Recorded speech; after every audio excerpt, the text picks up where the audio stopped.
ఎక్కువసేపు మాట్లాడాను, మీకు ఏం బోరింగ్ అనిపించేలా. జస్ట్ ఫ్యూ చెప్తామా. యాజ్ ఎ సైకాట్రిస్ట్ నేను ఇక్కడ మీ వచ్చాను కదా, so I utilise this opportunity only. అంటే స్టూడెంట్గా ఉండడం యాక్చువల్లీ నిజంగా చెప్పాలి అంటే చాలా కష్టం.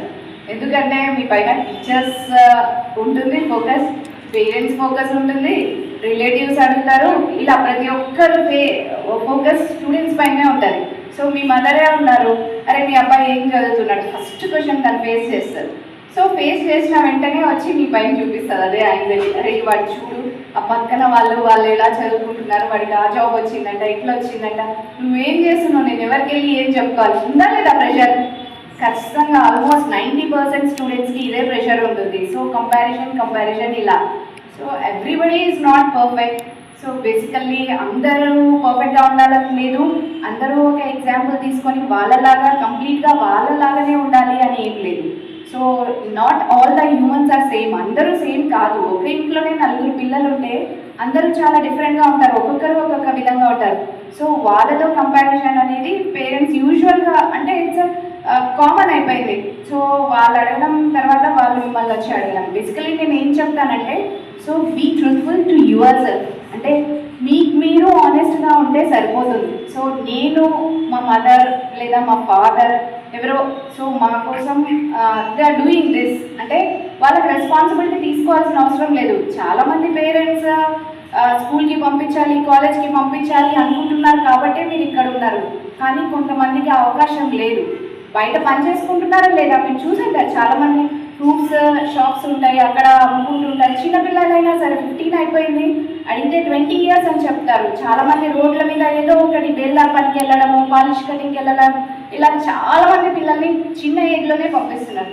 So first of all remember, అంటే ఒకరైతే మీకు చదివిస్తున్నారు. సో ఆనెస్ట్ దెమ్ అంటే పేరెంట్స్ ఎవరైతే ఉన్నారో వాళ్ళకి ఆనెస్ట్గా ఉండడం, మనం సెల్ఫ్గా ఆనెస్ట్ అనుకోవడం అది చాలా ఇంపార్టెంట్ మా. సో అది ఉన్నప్పుడు మీరు ఏదైనా అచీవ్ చేస్తారు. సో ఫ్యూచర్ జనరేషన్ ఇప్పుడు అన్నీ వచ్చేసింది.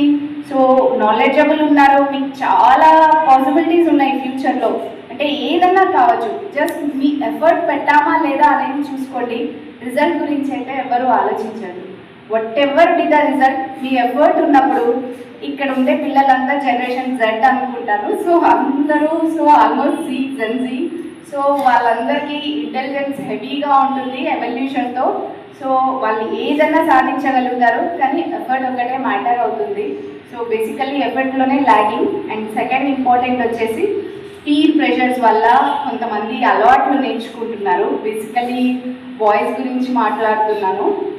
సో ఎవరైనా ఫ్రెండ్స్ కానీ ఇంకేదైనా కానీ, అరే ఏముంది ఈరోజు ఒక రోజు గుట్కా వేసుకోవడం, లేదా టొబాకో చిప్ చేసుకోవడం, లేదా ఒక్కసారి స్మోక్ చేస్తే ఏం కాదురా ఏముంది అని ప్రెషర్ చేయడం చాలామంది చూస్తున్నాను. సో వాళ్ళ గురించి నేను ఏం చెప్తాను అంటే, సో ఫ్రెండ్ అడిగారు, పని కోసం చేస్తున్నారు, అవన్నీ వన్ సైడ్. అంటే మీరు ఇష్టంగా ఎంటర్టైన్మెంట్ కావాలి, నాకు ఇంకేం లేదు, ప్రెషర్ ఉంది అనుకోవచ్చు. సెకండ్ ఏంటి అంటే, ఒకవేళ అలవాటు అయితే ఎట్లా, సో అందులోనే పడిపోతే ఎట్లా, మీ కెరీర్ వద్దా. సో ఇక్కడ వచ్చారు అంటే, సో మీకు చదువుకోవడానికి వచ్చారు, ఏదో ఒకటి చేయాలనే ఉద్దేశంతోనే వచ్చారు. అందులో పడిపోతే మళ్ళీ అస్సలు రాలేరు. ఈ కాషియస్, చాలా కాషియస్గా ఉండండి. ఆ వైపు వెళ్ళకుండా కొంచెం జాగ్రత్త పడండి. ఎవరైనా ప్రెషర్ చేస్తున్నారు అంటే ఖచ్చితంగా హెల్ప్ తీసుకోండి.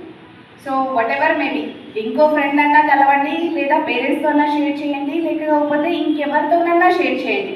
So that is most important. అది అలవాటు చేసుకోవడం అంతవరకు ఓకే, కానీ తర్వాత హెల్ప్ తీసుకోకపోతే అందులో నుంచి ఇంకా అస్సలు బయటికి రాలేరు, చాలా డేంజరస్. ఒక్కసారి గుర్తుపెట్టుకోండి.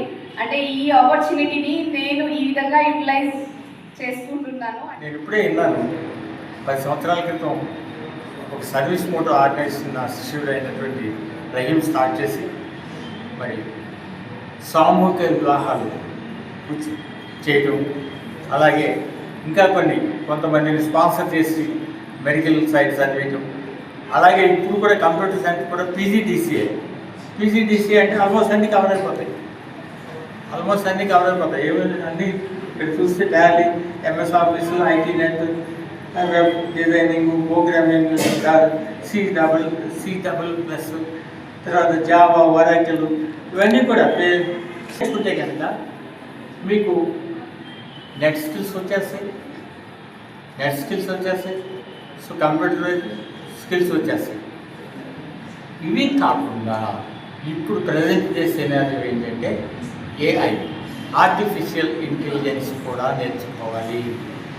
నేను నిన్న చూశాను, ప్రపంచంలో ఆర్టిఫిషియల్ ఇంటెలిజెన్స్లో ఇండియా థర్డ్ ప్లేస్లో, అమెరికా, చైనా తర్వాత ఇండియా థర్డ్ ప్లేస్లో ఉంది.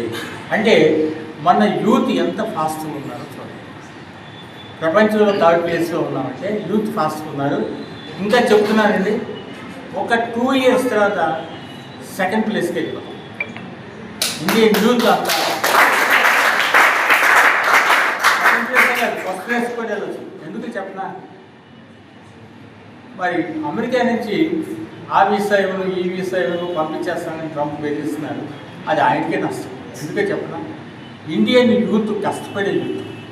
ప్రపంచంలో ఇండియన్ యూత్ కష్టపడినంత బాగా ఇంక ఏ దేశం యూత్ కష్టపడదు. ఇండియన్ యూత్ పని చేసేంత పని ఇంకెవరూ చేయలేరు. సో అంత హార్డ్ వర్కింగ్ నేచర్ ఉన్నటువంటి యూత్, అది ఎక్కువ యూత్ ప్రపంచంలో ఉన్న దేశం ఇండియానే. కాబట్టి ఇండియా సెకండ్ ప్లేస్ కాదు, ఇందాక అన్నట్టు ఫస్ట్ ప్లేస్కి వెళ్ళిపోతారు రాబోయే 2-3 yearsలో ఏఐలో కూడా. ఇకపోతే మీరు మరి ఇవి నేర్చుకోవడం వల్ల చిన్న చిన్న ఉద్యోగాలే కాదు, దీంతోపాటు సైమల్టేనియస్గా మీరు మీ పీజీ డిగ్రీ కూడా సంపాదించుకుంటే, గ్రాడ్యుయేషన్ డిగ్రీ, పోస్ట్ గ్రాడ్యుయేషన్ డిగ్రీలు కూడా సంపాదించుకుంటే ఏ ఫారిన్ కంట్రీకైనా వెళ్ళొచ్చు. మీకు చెప్తున్నానండి, చాలా దేశాలు ఇప్పుడు ఇండియా యూత్ని గెంటేయాలి, వాళ్ళ యూత్కి ఉద్యోగాలు ఇచ్చుకోవాలనుకుంటున్నారు. వాళ్ళ యూత్ ఉద్యోగాలు చేయలేరు, వాళ్ళు పని చేయలేరు, వాళ్ళు ఆ దేశాలు వెనకబడిపోతాయి, ఇండియా ఫాస్ట్గా ముందుకెళ్ళిపోతుంది. ఇంకో విషయం చెబుతున్నాను, ఎప్పుడైతే వీసాలు ఇవ్వకుండా ఇండియన్ యూత్ సర్వీసెస్ తీసుకోండి వెనక పంపుతున్నారో, ప్రముఖ కంపెనీలు అయినటువంటి సాఫ్ట్వేర్ కంపెనీలు అయినటువంటి గూగుల్ కానీ, మైక్రోసాఫ్ట్ కానీ, తర్వాత మెటా కానీ, తర్వాత ఈ కంపెనీలన్నీ కూడా వాళ్ళ బ్రాంచ్లు వచ్చేసి ఇండియాలో స్టార్ట్ చేస్తున్నారు. మన విశాఖపట్నం కూడా గూగుల్ డేటా సెంటర్ వచ్చేసింది. అట్లాగే హైదరాబాద్కి మన జరిగిన సమ్మిట్లో కొన్ని లక్షల కోట్ల పెట్టుబడి పెట్టడానికి కంపెనీలు ముందుకు వచ్చినాయి.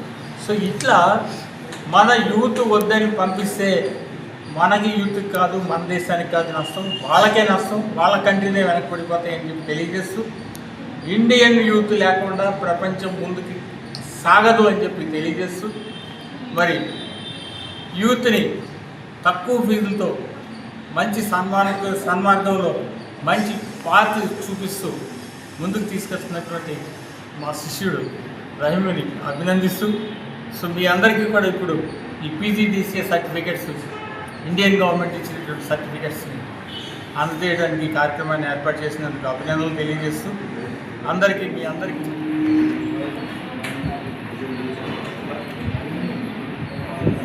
ఈరోజు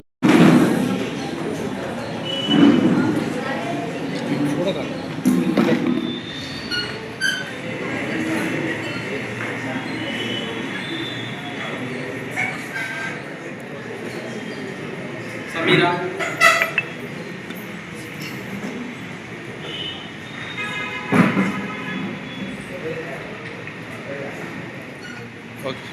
నాజియా హర్ష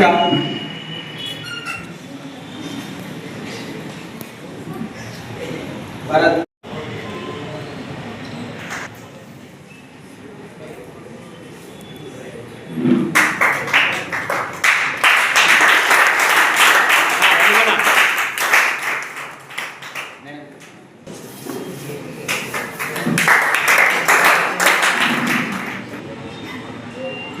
That side.